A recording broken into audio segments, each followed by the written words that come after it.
The war between Russia and Ukraine has undeniably taught all of us something important in regards to modern warfare. It specifically taught us that the advent of drones and drone technologies in general has really changed the way that two forces do battle on the ground. I mean, over the last 2+ years, if you're anything like me, I'm sure you've come across too many first-person perspective videos of Ukrainian drones killing Russian soldiers. There are hundreds, maybe even thousands of these videos floating around online, and there's even a subreddit devoted almost entirely to them. And these videos, they depict several different types of drones. Some drones fly up very high in the air, and then they drop grenades on the soldiers who are at ground level. Other drones, they're more like kamikazes. They find the enemy combatants, they track them, they fly directly at them, they self-destruct, explode, and then kill or maim anyone within a 5 to 10 foot radius. And these drones are vicious. They have completely changed the ground game. People used to compare the Ukraine-Russia war to the trench warfare of World War I and or World War II. But really, these drones have made it completely different. The drones are cheap, they're easy to produce, they're hard to hit, they can be controlled from miles away, they're ultra precise, and as soon as one of them is exploded or used up or destroyed, it's just automatically replaced by another drone that gets fielded within a matter of minutes. It's truly an asymmetric, game-changing technology. Now, as a response, the Russians have begun to drill their soldiers on anti-drone tactics, as well as they've developed jamming software to make the drones unusable. But it's literally an arms race. So for every piece of jamming technology on the Russian side, the Ukrainians are figuring out a workaround, including, I should mention, just through sheer volume. In fact, Zelensky, to that end, recently came out and he said that after 2 years of war, Ukraine can now produce upwards of 4 million drones per year. And you can be absolutely certain that the military research departments in every major country are laser focused and paying very close attention to what's currently playing out in Ukraine. Here's, for instance, a Q&A session that was done over at West Point Military Academy, where they brought in Elon Musk for a Q&A session. And here was the exchange and what Elon had to say. How do you see warfare transforming in the future? I mean, the biggest effect, I think, by far is AI and drones. So the next, well, in fact, the current war in Ukraine is very much a drone war already. It's sort of a contest between Russia and China to see who can deploy the most number of drones.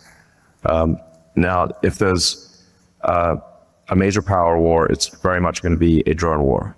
It's going to be drones and AI.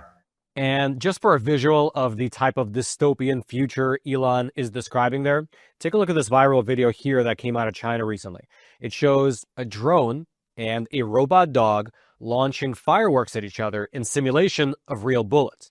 That video, it's basically a demonstration of what the future of warfare could possibly look like, if what Elon says is correct, where you have robots and unmanned aerial vehicles, both of which aren't even controlled by humans anymore, but instead by AI technology, acting as a frontline fighting force. Now, the risk is obvious, turning the world into some sort of Skynet, Terminator universe-style dystopia, where robots powered by AIs chase down humans on a large scale. But the benefits of the technology is also obvious, as limiting the number of real-life human troops who are being placed in harm's way could benefit a country militarily. Also, realistically, since the genie is already out of the bottle, the only real question becomes who can produce the most and the best drones. Here's Elon again during that Q&A session over at West Point discussing exactly that. The United States is strong in terms of technology of the items, but the production rate is low. So it's a small number of units, relatively speaking. But basically, I think there's a production rate issue.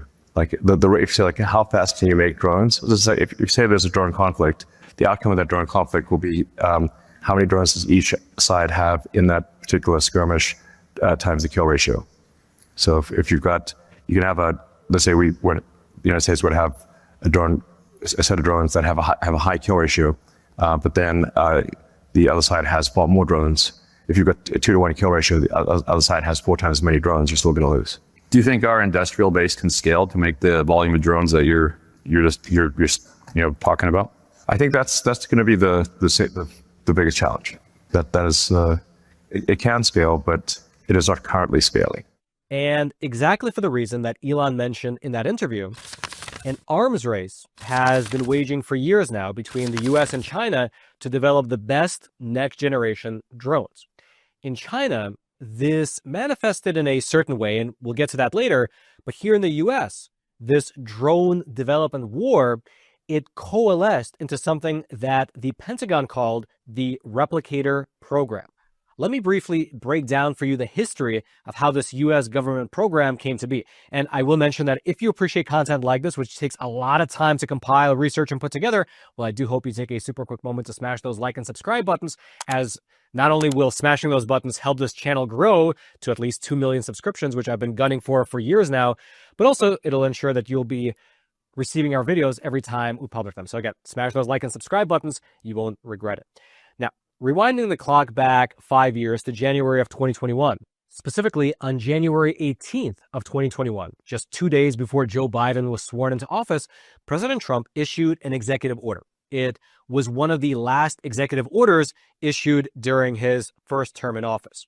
And that executive order was titled Protecting the United States from Certain Unmanned Aircraft Systems. It was a fairly sweeping executive order that did several things. It, for one, acknowledged the role that drones play in national security. Secondly, it warned about the possibility that data collected from these drones can be sensitive in nature, and if that data were to fall into the hands of an adversarial government, it could be damaging to the U.S. national security. And thirdly, therefore, it ordered the removal of Chinese-made drones from the U.S. military arsenal. Here's specifically what it said in part, quote, "It is the policy of the United States, therefore, to prevent the use of taxpayer dollars to procure unmanned aircraft systems that present unacceptable risks and are manufactured by or contain software or critical electronic components from foreign adversaries, and to encourage the use of domestically produced unmanned aircraft systems." Trump's executive order, it then went on to, for one, restrict the use of drones over critical infrastructure in the U.S., and then also concluded by stating that the replacement of any compromised drones should be placed as a priority when the government is working on their budget. Now, 2 days after this executive order was published, Joe Biden took office. And despite the fact that Biden revoked dozens of Trump's executive orders, very notably, he did not revoke this one regarding drones. Likely because both of these two administrations, they understood the importance of keeping up with China in this particular domain. Furthermore, the Pentagon, under the Biden administration, they launched something in August of 2023 known as the Replicator Program to advance drone manufacturing even further domestically. Now, the Replicator Program is a Pentagon initiative which is looking to streamline ways to cheaply produce large quantities of drones to be used by the U.S. military to counter China if there's ever a kinetic war, likely in Taiwan. Essentially, the Replicator Program takes the idea that Elon Musk was espousing, the idea that future wars will just be decided by who has the largest swarm of drones, and it aims to make sure that America not only has the largest swarm of drones, but also that those drones have the best AI. The Replicator Program is basically an initiative to streamline production and just to pump out as many units as possible, to just copy and paste something very, very small, but very effective, tens of thousands or maybe even tens of millions of times. I mean, realistically, if Ukraine is able to produce 4 million drones a year to fight against Russia, it's not outside the realm of possibility that a war between the US and China could involve tens or maybe even hundreds of millions of drones. And so the question simply becomes, how does the US produce tens of millions of drones? Well, in 2023, the then Defense Secretary, Ms. Kathleen Hicks, she first announced the initial iteration of the Replicator Program in the following speech. Replicator is meant to help us overcome the PRC's biggest advantage, which is mass. More ships, more missiles, more people. We've set a big goal for Replicator: to field attritable autonomous systems at scale of multiple thousands in multiple domains within the next 18 to 24 months. As she explained it, the initial goal of the Replicator program would be to field thousands of drones, while at the same time, the longer-term goal would be to hone a process to do it all over again on different tech in the future. Essentially, what she is describing is the US seeking to streamline its defense industry similar to what they did in World War II, where they were able to just crank out anything and everything needed for warfighting. And along that line, in March of 2024, Ms. Kathleen Hicks spoke again, this time at the American Dynamism Summit, where she expounded on the urgent need for the defense industry to modernize ASAP. Take a listen. It's about showing ourselves and our adversaries that DoD can move fast to shape the battle space and equip our warfighters with what they need. We've put our heads down, worked with Congress, with the commercial sector, and across DoD to deliver. And today, we are on track to meet Replicator's goals. To go from start to fielding inside the 2-year cycle is not normal. It's disruptive. But we plan to make it normal because more speed is essential. This is not the Cold War nor the post-Cold War era. With the PRC, we are in a persistent generational competition for advantage, and we have to double down with urgency and confidence. Now, the same month that she gave that speech, Ms. Kathleen Hicks also spoke at a Pentagon briefing wherein she finally gave the public a price tag. She said that the Replicator initiative will cost the U.S. taxpayers roughly $1 billion in its first 2 years. Now, it's worth mentioning that the Pentagon's overall budget is $800 billion a year, and so this really is a drop in the bucket. But since drones are small and cheap, $1 billion will get you a lot of drones. And in terms of which specific models of drone they're going to be starting out with, about 2 months after mentioning the $1 billion price tag, Ms. Kathleen Hicks finally released a statement with the names of some of the systems that the Pentagon selected for the first leg of the Replicator program. Here's specifically what she said, quote, "In the air domain, the department will accelerate fielding of the Switchblade 600. U.S.-supplied Switchblade drones have already demonstrated their utility in Ukraine, and this system will provide additional capability to U.S. forces." Now, AeroVironment, which is the company manufacturing these Switchblade drones, they have a video over on their website which simulates how this technology would work in practice. Here's a short snippet from that video.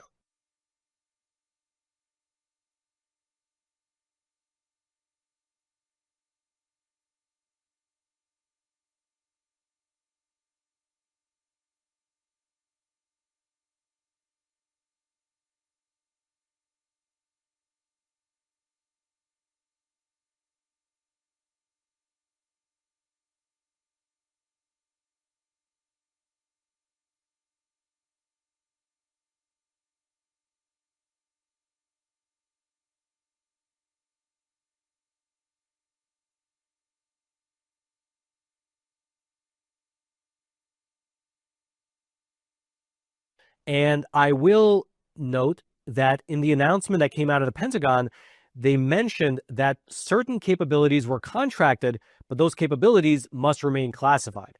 And so apparently that video that we just watched was not all of it.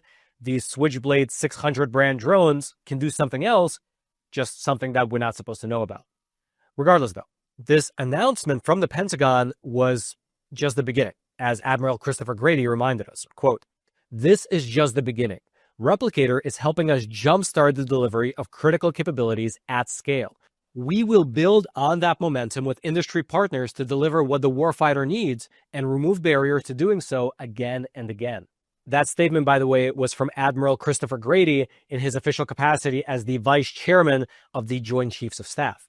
And indeed, just 6 months later, Ms. Kathleen Hicks came out once again, and she announced that the second tranche of the Replicator program, it includes additional platforms along with integrated software enablers, that's her words, which will enhance the autonomy and resilience of other Replicator systems. In other words, the second batch includes a heavy emphasis on AI systems. And so, with the Replicator program, they're working to scale up production on millions of physical drones alongside an AI component, an AI platform that they can all plug into. The announcement from Hicks, it went on to say that the contracts, they've already been awarded to more than 30 hardware and software companies, of which, she made a special point to mention, 75% were non-traditional defense contractors, with many of those being Silicon Valley startups. Here's an example, quote, "Included in Replicator 1 Tranche 2 is the Army's company-level small unmanned aircraft systems effort, which has selected the Anduril Industries Ghost X and the Performance Drone Works C-100 unmanned aircraft systems."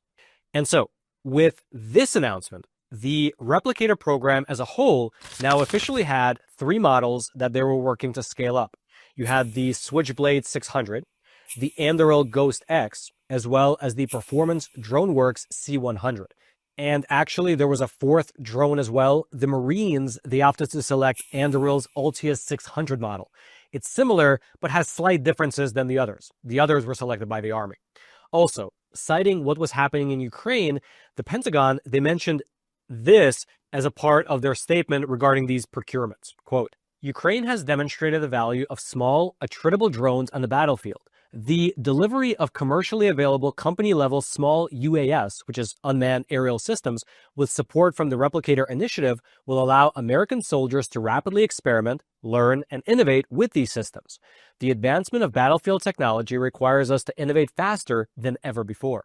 And indeed, just as this statement sort of alludes to, Anduril's Ghost X, it actually made its combat debut in Ukraine, where it proved itself to be very effective. It flies almost completely in silence. It has a deadly payload worth of explosives on board. It has a flight time of roughly 75 minutes, a range of over 15 miles.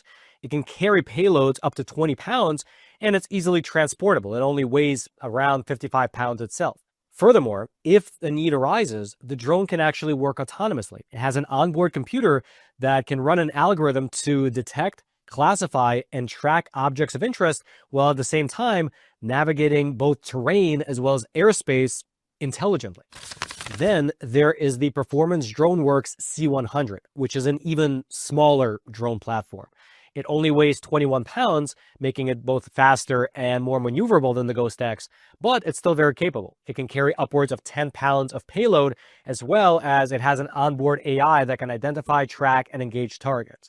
And interestingly, the C-100 is also marketed as a public safety asset because instead of dropping bombs, it can also drop first aid kits to someone either on the battlefield or someone lost in the woods or high up in the mountains. And so basically, it's a dual-use drone. And also, just like with the first announcement, the second announcement that came out of the Pentagon, it also mentioned that additional systems have been procured by the government, but those systems remain classified. And so there is a lot that we just don't know about. But what we do know regarding the AI component is that this second announcement states that the Pentagon is currently in the process of acquiring what they call integrated software enablers. Quote, "The department's autonomy efforts, including Replicator, are also leveraging resilient decision-making architectures for collaborative autonomy teaming, or integrated enablers capable of coordinating hundreds or thousands of unmanned assets in a secure shared environment. These integrated enablers are enhancing the ability of Replicator systems to operate and collaborate autonomously and to remain resilient in the face of jamming and other countermeasures." In plain English, it means that they're contracting out AI drone swarming technology that can act as like a hive mind and control thousands of drones in one coordinated effort. What could go wrong? Regardless, though, in terms of who will be running these drone swarm AIs, well, on November 20th of 2024, the Defense Innovation Unit with the Pentagon, they finally announced several contracts that they've awarded to software developers in support of this Replicator initiative. 3 companies that were mentioned are as follows. You have Swarm Aero, which is a great name for this type of company, Anduril Industries, as well as L3 Harris Technologies. These 3 companies were given contracts to produce this hive mind drone swarm AI. These are different from the earlier drones that we discussed, which were heavier and they had specific use tasks. For the drone swarms, it's basically a combination of AI and just sheer volume of extremely lightweight drones. Basically, like a swarm of drone bees flying over an area. And alongside the contract announcement, the Pentagon added in their statement that, quote, while Replicator's priority is rapidly delivering capabilities for forces in U.S. Indo-Pacific Command, the solutions it will deliver are intended to scale across the entire joint force in the future, meaning that these drone swarms are eventually set to be utilized ubiquitously across the U.S. military in the future, not just in China. Now, one of the companies that received this government AI contract was called Swarm Arrow. They are a tech startup based out of California focused on developing technology for creating and controlling large drone swarms. Basically, it's a tailor-made company for this Replicator program. If you look over on their website, it's surprisingly vague in terms of the services that they offer, other than that they create systems capable of meshing unmanned land, sea, and aerial vehicles into one controllable fighting force. However, their news section does link to an open letter that was penned by their founder and CEO, Mr. Danny Goodman, in which he surmises that next generation intelligence systems are the future of America's defensive capabilities. Quote, with their capacity to analyze vast amounts of data, do sophisticated modeling and predictions, and automate increasingly complicated activities, AI systems will drive dramatic improvements in how the military plans for war, how it executes operations, and what it buys and when. Instead of buying a few really big things, the military is looking at acquiring thousands of low-cost, uncrewed vehicles that carry out human-directed tasks coordinated by AI systems. AI systems could execute human-directed tasks with greater precision and finesse than humans could achieve alone. Think thousands of small weapons-carrying aircraft swarming the sky and hundreds of submersibles churning the depth of the sea, all of them equipped with sensors that provide a holistic picture of the battlefield. That is a dystopianly beautiful picture. He continues, quote, our existing ships and aircraft carriers in the South China Sea, for instance, are within range of China's long-range missiles. Sending them closer only makes them more vulnerable. But swarms of thousands of long-range, unmanned vehicles can introduce the fog of war to the aerial battlefield, overwhelming detection and air defense systems and allowing our most valuable assets to enter the fray. To that end, in March of 2024, Swarm Arrow selected a manufacturing site in Northwest Arkansas for its advanced high-volume manufacturing of drones. Another one of the companies that received that fat AI swarming contract was Anduril Industries. Now, aside from the two models from Anduril that we already discussed, Anduril Industries also offers a compact drone that's likely the candidate that's being developed for this AI swarming purpose. It's only 12 pounds, and they have a marketing video that demonstrates its lethality. Take a look.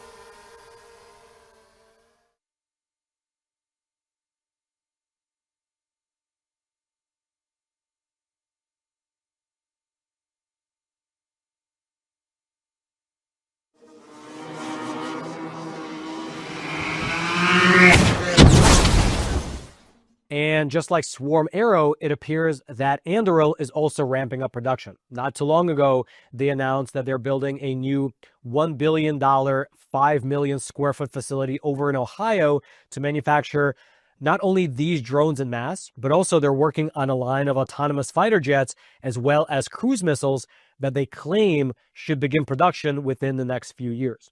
Anduril's CEO, Mr. Palmer Luckey, who, by the way, just as an aside, their CEO happens to also be the founder of Oculus, the VR headset company.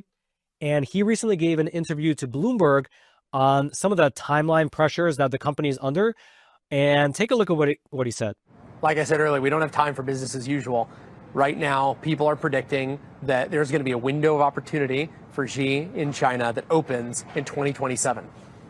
That means that you necessarily need to be ready for a potential great power conflict with China in 2027 and for at least a few years after that. So we have to, right? There's no other option. The whole point here, the reason we raised that $1.5 billion round, the reason that we've been accelerating this process, the reason that we're investing in building this factory ahead of the customer actually paying us to do it is because we believe in that timeline, because we have to believe in it. It is critical that we hit it, and I think we will. Also, in that very same interview, he gave his take on how the US really needs to shift its mindset when it comes to defense manufacturing in order to actually be prepared for a future conflict. Take a listen. For us to build a national security apparatus, we need to move quickly. We need to take targeted risks. We need to get more companies into defense manufacturing. And that includes companies that are not currently defense companies, getting big tech in, getting little tech in, getting a lot of our industrial providers in. That is how we won World War II, was leveraging the whole of the nation. I think that that's the only way that we're going to win in the future as well. And I think that the people who are being brought in have exactly that mindset. We need to spend less, do more, and do it with the right things. Then the third company to receive the AI drone swarming contract was L3Harris Technologies. Over on their website, as you can see, they advertise a new software called Amorphous that they've built, which, quote, features a single user interface to operate thousands of autonomous assets simultaneously.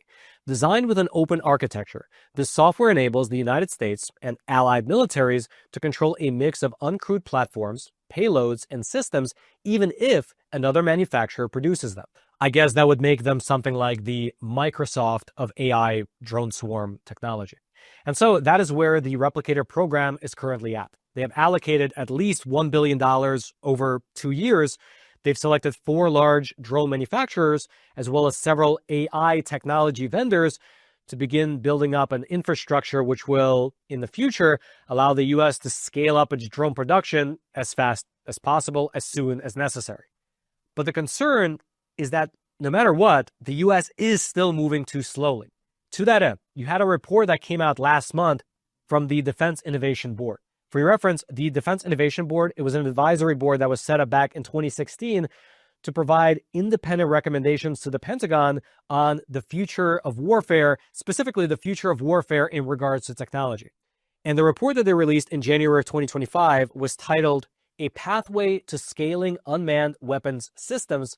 The report, it really expressed the urgency of the situation quite succinctly. Quote, failure to act will leave warfighters unprepared and poorly equipped for future conflicts, endangering the lives of Americans and our allies. In a potential large-scale conflict, the widespread development of unmanned aerial vehicles, whether by joint force or our adversaries, is an inevitability that demands immediate action. Waiting until we are confronted with footage of American service members falling victim to enemy first-person view drones is not an option.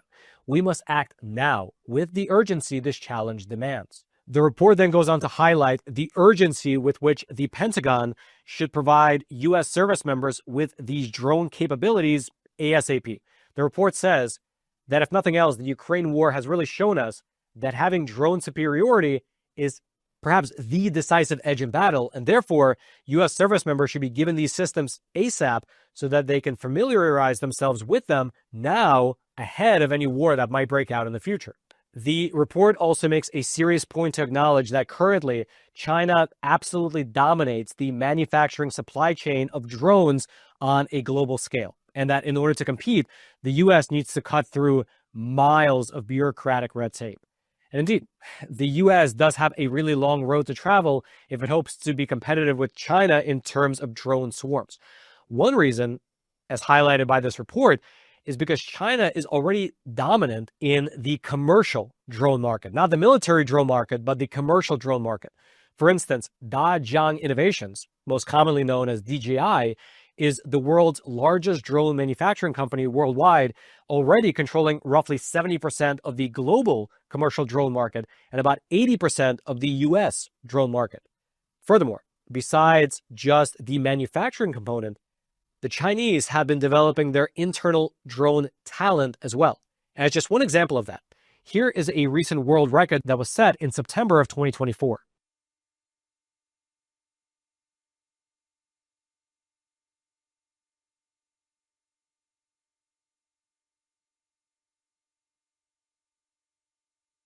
They look beautiful and innocuous until, of course, they come swarming at you on the battlefield. All jokes aside, though, it is getting serious. You see, another reason, besides the talent and the manufacturing base that the US should be concerned about China, is that China is much more open about leaning into the idea of using drones in the future of warfare. To that end, they recently revealed their latest drone tech at an air show last November of 2024. And among the things that were on display was a G-Tank heavily unmanned aerial vehicle that can not only carry missiles and bombs, but also it can carry smaller drones as well. This capability, it earned it the nickname Swarm Carrier. According to the models that were shown at the air show, that vehicle, it can house upwards of 6 tons worth of smaller drones. Quote, imagine several G-Tanks in a formation flying across a long distance to a combat area and releasing a drone swarm. The drone swarm, incorporated with China's latest AI technologies, could achieve highly effective combat outcomes. And then furthermore, there was an article published in a publication called World Air News that summarized quite well what the US is up against when it comes to China and these drone swarms that they're developing. Quote, for military analysts and defense contractors attending the show, Zhuhai 2024 offers a crystal clear message. China is not just keeping pace in the realm of drone warfare, it's positioning itself at the forefront of an emerging era in which drones, both in the air and at sea, will be pivotal. And so that is where we're currently at. As horrible as it sounds, technology has now gotten to the point where the great superpowers are developing these mass, autonomous, flying, killing robots. And the reality is that we can't not develop ours because the other side is developing theirs.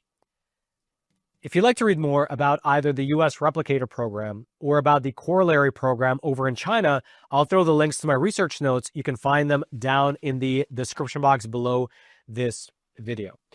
And lastly, on an extremely negative note, I mean, I don't know how else to say it. I guess the only hope we have is that the US develops our replicator program to such an extent that we can beat the pants off of any other country. But just having that technology is just so frightening. I mean, I can't even imagine that type of a thing. There was in that interview I played earlier with Elon Musk over at West Point, the one solution he mentioned, it was kind of almost comical, but I guess it would be a real solution, would be if you're in this kind of battlefield scenario, you could set off an EMP device, electromagnetic pulse weapon device. It's basically like a nuclear weapon set off in space, and it acts to clear away all magnetic fields and all electromagnetic fields so that all electronics basically stop working in a given area. And then if that were to happen, then you basically just have to rely on analog weapons. The good old AK-47, analog airplanes if you have them, things like that. But then you introduce this other specter, which is thermonuclear weapons being detonated in space in order to achieve this EMP weapon type of attack. And that's like an even maybe worse scenario because then you're introducing nuclear weapons into the fold. I mean, basically, I don't know. It's not looking great. Technology has gotten to a point where World War III will not look good if it's ever fought. I hope it never happens. But at the very least, this is what's being developed on the US side. You have the Replicator Program. If you'd like to read more about it, it's in the description box below. The only thing I ask in return is that you smash those like and subscribe buttons so that before all this goes down, we hopefully reach 2 million subscribers. That's the goal. And then until next time, I'm your host, Roman from the Epoch Times. Stay informed, and most importantly, stay free.